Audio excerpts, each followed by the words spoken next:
कशावरून ठरवणार तर क्वाड्रंट वरून, हा कोणत्या क्वाड्रंट मध्ये आहे अँगल त्याच्यावरून आपल्याला प्लस मायनस ठरवायचे. आता हा अँगल कोणत्या क्वाड्रंटला आहे, फोर्थ क्वाड्रंटला आहे. आणि sine means what, sine means by definition Y coordinate and cos means X coordinate. तिथे आपल्याला साइन मीन्स वाय कोऑर्डिनेट, म्हणजे वाय कोऑर्डिनेटवर जे नंबर्स आहेत ते कसे आहेत, सगळे निगेटिव्ह आहेत. म्हणजे इथे साइन पण कसा येणार आहे, निगेटिव्ह होणार आहे. म्हणून इथे आपण निगेटिव्ह साइन घ्यायची, निगेटिव्ह साइन घेतली, पॉझिटिव्ह नाही घ्यायची. आता तुम्हाला हे स्पेशल अँगलचे ट्रिग्नोमेट्रिक फंक्शन पाठ पाहिजे. cos 60 means 1/2. देअरफॉर साइन 690 डिग्रीची पण व्हॅल्यू काय येणार आहे, निगेटिव्ह 1/2. तर ह्या पद्धतीने आपण ह्या साइन फंक्शनची व्हॅल्यू काढली, किंमत काढली. त्यासाठी आपल्याला हा फॉर्म्युला वापरावा लागलेला आहे. आणि कोणत्या क्वाड्रंटमध्ये आहे त्यावरून आपण तो त्या प्लस मायनस साइन त्याची ठरवली आहे. तर तुम्हाला trigonometric functions of special angles पाठ पाहिजेत. आता हेच आपण दुसऱ्या पद्धतीने पण करू शकतो, वेगळा होणार आहे. Sine n π/2 plus minus theta equal to plus minus sine theta होणार आहे. कारण इथे when n is an even number. आता इथे n बरोबर किती आहे, 2 × 2 4 आहे, आणि 4 is even number. Therefore use this formula. म्हणजे प्लस मायनस साइन 30 डिग्री. आता प्लस मायनस दोन्ही साइन नाही घेता येणार, एकच साइन घ्यायची आपल्याला, प्लस घ्यायचं किंवा मायनस घ्यायचे. मग आता परत क्वाड्रंट बघायचा कोणत्या क्वाड्रंटमध्ये हा अँगल आहे. तर हा अँगल कोणत्या क्वाड्रंटमध्ये, आपण मागेच बघितला, हा अँगल येतो फोर्थ क्वाड्रंटमध्ये. आणि फोर्थ क्वाड्रंटमध्ये sine means what, Y coordinate, and all Y numbers on Y axis are here negative. Therefore take here negative sine 30 degree. आणि साइन 30 किती आहे, 1/2. Therefore sine 690 degree is also negative 1/2. आता हे दोन्ही आन्सर सारखेच आहेत. हे दोन्ही जर आपण बघितले तर आन्सर हे सेम आहे.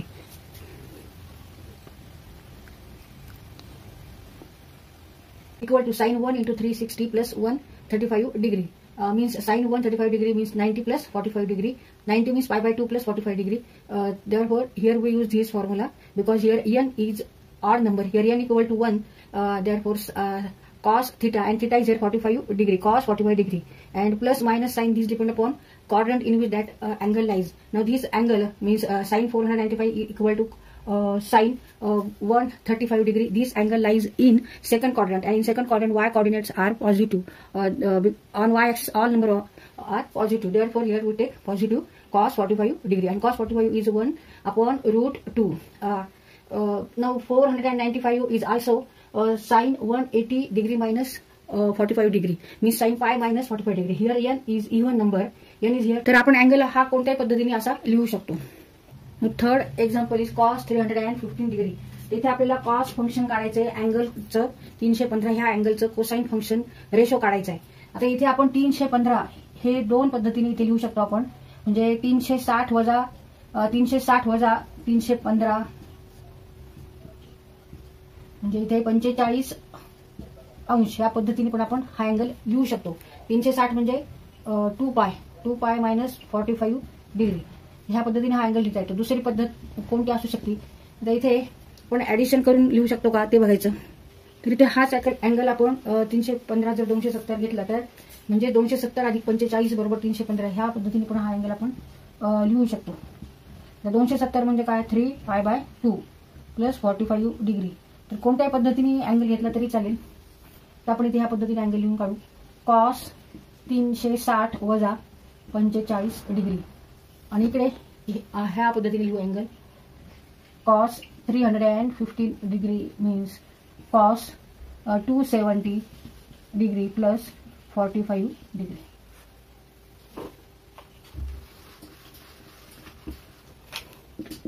Cos 2π minus 45 degree cos 3π/2 plus 45 degree.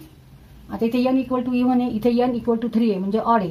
तर इथे आपल्याला वेगळा फॉर्म्युला, इथे वेगळा n equal to cos in bracket n π/2 plus minus theta equal to cos plus minus cos theta. Cos कॉसच राहणार किंवा when n is an even integer, even number or integer समसंख्या. तर इथे n इक्वल टू 2 येते, n equal to 2 and 2 is even integer. Therefore use this formula. म्हणजे cos कॉसच राहणार आहे. Cos theta is here 45 degree. आता इथे प्लस मायनस साइन असते, तर ही क्वाड्रंट वरून डिपेंड असते ती. तर कोणता अँगल बघायचा आपल्याला, हा अँगल बघायचा आहे कोणत्या क्वाड्रंटमध्ये. 2π मायनस 45 डिग्री म्हणजे 360 वजा 45 म्हणजे हा अँगल येणार आहे फोर्थ क्वाड्रंटला, हा इथून असा अँगल सुरू झाला इथपर्यंत फोर्थ क्वाड्रंटला, आणि cos means what, cos means X coordinate, and here all number on X axis are positive, इकडे एक्स ऍक्सिस आहे आणि इकडे निगेटिव्ह वाय ऍक्सिस आहे, आणि कॉस म्हणजे एक्स कोऑर्डिनेट. तर इथे एक्स वर सगळे पॉझिटिव्ह नंबर असल्यामुळे इथे सुद्धा आपल्याला पॉझिटिव्ह घ्यायचे, निगेटिव्ह साईन नाही घ्यायची, म्हणजे positive cos 45 degree, and cos 45 degree is 1/√2. Therefore cos 315 degree is also 1/√2. आता इथे आपण कोणता फॉर्म्युला वापरायचा, इथे n इक्वल टू ऑड आहे, हिअर 3 आहे, n is 3, so use formula cos n π/2 plus minus theta equal to plus minus साईनचं हे कॉसचं साईन होणार, sine theta when n is odd integer or odd number म्हणजेच विषम संख्या. आता इथे n इक्वल टू 3 आहे and 3 is here odd number, therefore take here plus minus sine, कॉसचं साईन होणार 45 डिग्री. पण आता साईन इथे प्लस घ्यायचं का मायनस घ्यायचं, तर हा अँगल कोणत्या क्वाड्रंट मध्ये आहे ते बघायचं. 3π/2 3π/2 प्लस 45 डिग्री म्हणजे 270 अधिक 45, म्हणजे परत थर्ड क्वाड्रंटला हा अँगल आहे. थर्ड क्वाड्रंटला all numbers on Y axis R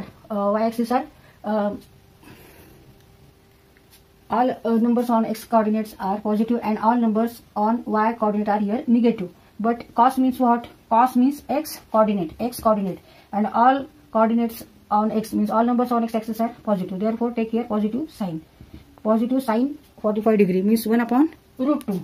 1/√2. Cos 350 degree equal to 1/√2. तर इथे आपण कोणत्याही पद्धतीने सॉल्व्ह केलं तरी आन्सर तेच येते, फक्त फॉर्म्युले वेगवेगळे आपल्याला वापरावे लागतात. Therefore, cos 350 equal to 1/√2 and cos 315 equal to 1/√2. दोन्ही आन्सर सेम आहेत. फोर्थ आपण इथे अँगल 360 अधिक 240, 360 अधिक 240 इथे आपण ज्यातून वजा केले 360 240 आले, किंवा 600 ला आपण 360 ने भाग दिला, 1 गुणिले 360 अधिक 240 असा सुद्धा आपण ह्या पद्धतीने अँगल लिहू शकतो.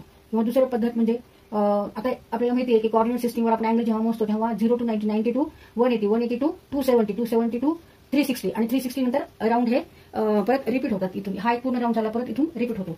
तर इथे आपण 720 म्हणजे 2 गुणिले 360, 2 राऊंड नंतर आपण जर ह्या पद्धतीने घेतला तरी चालेल. 720 वजा आपण इथे 720 वजा 600 म्हणजे 120, म्हणजे 720 वजा 120, 720 वजा 120 म्हणजे उत्तर येणार आहे 600. ह्या पद्धतीने जरी आपण हा अँगल लिहिला तरी चालेल. ह्या पद्धतीने जरी 720 वजा 120 ह्या पद्धतीने अँगल जरी लिहिला तरी चालतो. पण आपल्याला जे सोपं वाटलं ते आपण एकाच पद्धतीने गणित सोडवायचंय. तर इथे आपण आता 360 अधिक 240 घेणार आहोत. Cos 360 degree plus 240 degree, addition of this equal to 600 degree. आता इथे आपल्याला 360 घ्यायची गरज नाही, कारण 360 नंतर परत राऊंड हा रिपीट होतो कोऑर्डिनेट सिस्टीमवर. इथून इतकं 360 येतं आणि 360 नंतर परत हा 240 जर आपल्याला अँगल दाखवायचा असेल तर 90 इथे 180 आणि 180 च्या पुढे 60 म्हणजे तो अँगल इथे येणार आहे, असा तो अँगल येणार आहे. म्हणजे हा एवढा पूर्ण अँगल 600 डिग्रीचा आहे. आणि सेकंड राऊंड नंतर आपण एवढाच अँगल घेणार आहोत, एवढा हा जेवढा आहे हा आहे 240चा. हा अँगल घ्यायची गरज नाही. कॉस 240 डिग्री, मग cos 600 degree means cos 240 degree. आता इथे हे 240 आपण कसे लिहिणार आता, 240 बरोबर 180 अधिक उरलेले किती 60 असं आपण लिहू शकतो. किंवा तुम्ही 240 बरोबर 270 वजा 30 असंही लिहू शकता. तर आपण असं लिहू, cos 180 degree plus 60 degree, cos 180 means pi plus 60 degree. आता इथे आपल्याला फॉर्म्युला वापरायचा आहे. इथे n equal to even number आहे, n is here even, therefore कॉसचं कॉसच राहणार, कॉस 60 प्लस मायनस कॉस 60 येणार आहे. तिथे प्लस आहे का मायनस आहे हे क्वाड्रंट वरून ठरवायचं की हा अँगल कोणत्या क्वाड्रंटला आहे. तर कॉस पाय प्लस 60 म्हणजे हा अँगल येतो थर्ड क्वाड्रंटला, आणि थर्ड क्वाड्रंटला एक्स ऍक्सिसवर सगळे नंबर कसे आहेत तर निगेटिव्ह आहेत, म्हणून आपण इथे निगेटिव्ह घ्यायचं आहे. इथे सगळे number negative. Why? Because cos means what, X coordinate. Cos means X coordinate, म्हणजे एक्स वर सगळे निगेटिव्ह नंबर्स आहेत, त्याच्यामुळे आपण इथे निगेटिव्ह घ्यायचं आहे. Negative cos 60 degree and cos 60 degree is 1/2. हे जे स्पेशल अँगल्सचे ट्रिग्नोमेट्रिक रेशोज आहेत ते तुम्हाला पाठ हवेत. म्हणजे cos 0, cos 30, cos 45, cos 60, cos 90, cos 180, cos 270, cos 360 हे ह्याचे आपल्याला पाठ हवेत. आता cos 60 is 1/2. Therefore cos 600 degree is also negative 1/2.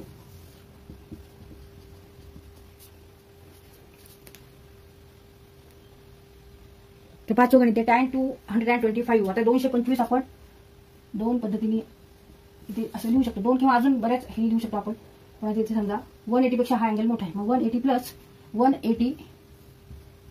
Plus 45 degree means 225 degree. किंवा आपल्याला 360 मायनस किंवा 270 मायनस सुद्धा करता येईल. कारण 270 मायनस किती करावं लागतील? 270 मायनस 5 2 + 1 3 4 म्हणजे 270 मायनस 45 डिग्री. ह्या पद्धतीने जरी हा अँगल लिहिला तरी चालेल, ह्या पद्धतीने लिहिला तरी चालेल. तर सोपं हे वाटतं आपल्याला हे लिहू. tan 180 degree plus 45 degree. 180 means pi plus 45 degree. Now here n is even number. तर इथे आपल्याला हा फॉर्म्युला वापरावा लागेल. tan n pi by 2 plus minus theta equal to plus minus tan theta when n is an even integer. तर इथं n किती आहे? इथे n equal to 2 आहे. 2/2 1. मग n is here integer. तर tan तर tanच होणार आहे. तर tan theta plus minus tan 45 degree. आता ही जी साईन आहे प्लस घ्यायचं का मायनस घ्यायचं ते क्वाड्रंटवर डिपेंड आहे की हा tan जो अँगल आहे तो कुठे आहे. तर हा थर्ड क्वाड्रंटला येणार अँगल 180 प्लस 45 म्हणजे इथे हा अँगल एवढा जो आहे हा अँगल आहे पाय प्लस 45 डिग्री म्हणजे थर्ड क्वाड्रंटला इथे अँगल आहे. आणि आपल्याला कोणतं फंक्शन काढायचं आहे? टॅन. मग इथे टॅन पॉझिटिव्ह आहे का negative? In third quadrant tan is positive. Therefore take your positive tan 45 degree because sine is negative, cos is also negative. Cos means X coordinate, sine means Y coordinate. X coordinate negative, Y also negative. Negative becomes positive. Negative sine negative number upon negative number equal to positive number. Therefore plus tan 45 and tan 45 is 1. Therefore answer is 1.